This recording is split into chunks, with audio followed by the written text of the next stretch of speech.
อันเป็นในชีวิตจมปงรุงยังមានន័យយ៉ាងណាពេលដងនាងត្រូវការបែបណាមានទ្រាំប៉ុណ្ណាទើបស្គប់ក្នុងចិត្តអ្វីដែលត្រូវឆ្លងកាត់ពេលខ្លឹងវាជារឿងព្រំលិខិតល្វិញជួចន់ងងឹងខំពីអ្វីដែលយើងប្រាថ្នាតែយើងត្រូវតតាំង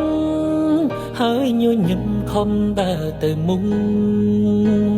ត្រូវរក្សាសង្ឃឹមឲ្យមុនហើយពង្រឹងស្មារតីភ្ជុំភ្លៀងក្នុងជីវិត